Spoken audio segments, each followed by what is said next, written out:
আল্লাহ শিরিক করে বললো কত বড় কাবাগারের আদলে ওনারা দেখতে লাগুন এত বড় খাস ফটিকছড়ি লেলাঙ্গের মধ্যে ওই গিয়ে ফটিকছড়ি উপজেলার লেলাং ইউনিয়নের 7 নম্বর ওয়ার্ডত আশ্রয়ণ প্রকল্প এলাকাত হঠাৎ কাবাগরের আদলে একখানে স্থাপনা নির্মাণের গিরি উত্তেজনা সৃষ্টি হতে দেখা গিয়ে ওই গরের ভিডিও সোশ্যাল মিডিয়াত ভাইরাল হইবার পরে স্থানীয় এলাকাবাসী সহ সচেতন নাগরিক সমাজ মিলে এগর গান বাঁয়ে ফেলায়।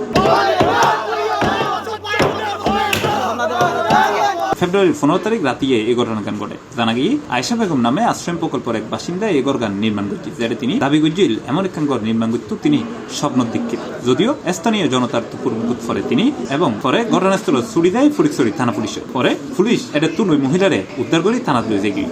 ও কি করে এনা খাস খাবার কি করে মাগি যাচ্ছে খাই এই বন্ডামি কি রাখছে নাম দিয়ে রে মাইজ বান্ডালের নাম দিয়ে রে মাইজের নাম দিয়ে রে খাতে বেশি করি রে হজায় ফির হাজিরি চাই তারা ফটিকছড়ির মধ্যে কত বড় জঘন্য একখান খাম গিনুত একখান খাম আল্লাহ দুনিয়ার মধ্যে আল্লাহ পাক রব্বুল আলামিন একখান কাবাগার আর বেকরুনলে রাখি জিয়ান সৌদি আরবের মক্কা মধ্যে অবস্থিত আর জিয়ান দিয়ে রে আর মুসলমানের অস্তিত্ব ওই অস্তিত্বর আঘাত হানিয়ে রে আল্লাহ শিরিক করে বললো কত বড় কাবাগারের আদলে ওনারা দেখতে লাগুন এত বড় খাস ফটিকছড়ির লেলাঙ্গের মধ্যে ওই গিয়ে কিন্তু ফটিকছড়ির লেলাঙ্গর তৌহিদি জনতা এবং স্থানীয় চেয়ারম্যান প্যানেল চেয়ারম্যান মেম্বার এবং স্থানীয় কোনো দায়িত্বশীল কেউ আজ এই জিনিস 1.5 মাসের কেউ এই জিনিসের বিরুদ্ধে এত বড় অপরাধের বিরুদ্ধে এত শিরকের বিরুদ্ধে কেউ কোনো পদক্ষেপ নয়। আর আজ বেশ কয়েকদিন দিক ইয়ানোর কথা ফুনির অনরা ফুনতে লাগুন অনরা দেখতে লাগুন আর প্রশাসন প্রাথমিকভাবে যোগাযোগ করছি ইতারা বড় আজ টাইম দের খালি টাইম দের শেষ পর্যন্ত আর ইতার রুমের দি আস্থা রাখিতে না পারি রে ফটিকছড়ি বৈষম্য বিরোধী ছাত্র আন্দোলন এবং ফটিকছড়ি তৌহিদি জনতার সাথে লিয়ে রে আর এখন 2 ঘন্টা আগে এই জায়গাতে আসছি আর এবং ফুনিজি আগামী হাল উপজেলা প্রশাসন মহোদয় ইউনু সাহেব আগামী হাল সকালে আইবু আয়ের পদক্ষেপ নেব। বাড়ি কোথায়? ওনার বাড়ি হচ্ছে কাঞ্চননগর। আচ্ছা, এখানে কতদিন যাবত উনি আবাসনে থাকেন? উনি আজকে মাস দেড় অর্থাৎ 5 আগস্টের পর থেকে উনি এখানে থাকে। তাহলে ওনাকে আমরা এখানে যারা যারা কাজ করছে এদেরকে সরাসরি মানা করে দিয়েছি। ওনার ঘরটা তারপরে আমাদেরকে 4জন মানুষ এসে ওই মহিলা 4জন আনাছে ফোন করে, তো 4জন যখন আসছে তখন কি আমাদের হুমকি দিচ্ছে। হুমকি দেওয়ার পরে উনি আমাকে ফোন করছে যে উনি নাকি গালাগালি করছে, গালাগালি করার পরে তো ওনাকে ওনারা মোটরসাইকেল নিয়ে মারতে আসছে। কে বা কারা আমি জানি না,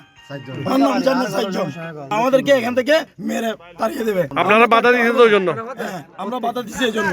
নিজের মুখে হয় যে আর এটা স্থানীয় নেতা তোরা খন তোরা ইতি ভণ্ড কিলে রেখুস ইতি ভণ্ড নয়তে ফির ইতি বলো ফির এই ইটের গাড়ি বালুর গাড়ি সিমেন্টের গাড়ি আনে দিয়ে যায় তারা মানুষ সার্গোইন দুজন মোটরসাইকেল সার্গো মানুষ যোগ্য দলীয় আরো সার্গোইন পাবেন। আমরা কিছুক্ষণ আগে ধরেন আপনার 15 থেকে 20 মিনিট আগে আমরা প্রশাসনকে দাবি দিয়েছি যে আমরা আধা ঘন্টার মধ্যে যদি এই মহিলা যে গড় তৈরি করছে সেই মহিলাকে যদি তারা গ্রেপ্তার না করে এবং তারা যদি প্রশাসনিক ব্যবস্থা না নেয় এবং সাথে সাথে যদি এই যে কাবা তৈরি করছে মুসলমানদের যে ইমানি একটা আবেগ যে কাবা, এই কাবা যদি তারা তৈরি করে যে একটা শিরকি বেদাত সৃষ্টি করছে, এই জায়গাটা যদি অতি সত্বর ধ্বংস না করে আমরা আধা ঘন্টার মধ্যে আমরা তৌহিদি জনতা, ইসলামী জনতা, ছাত্র জনতা মিলে পুরোটা জায়গাটা আমরা প্রতিহত করব।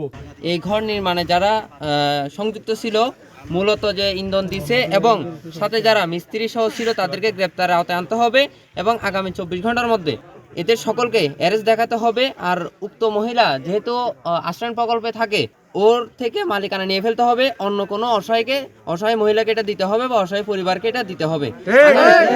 আগামীতে যেন আমাদের ফটিকছড়ি পূর্ণভূমিতে যেন এই ধরনের কোনো কার্যক্রম ঘটাতে না পারে সেজন্য প্রশাসন সর্বোচ্চ নীতিমালা প্রণয়ন করবে। ইন্ডিয়া এমন ঘটনারে এলাকাত উত্তেজনা সৃষ্টির লাই হুনিকার পরিকল্পিত ষড়যন্ত্র কিনা তা তুয়াই ফেবার লাই আহ্বান জানিয়ে সাধারণ মানুষ আর পুলিশের বিষয়গান তদন্ত করি স্যার বলে সিপ্লাসরে জানাই।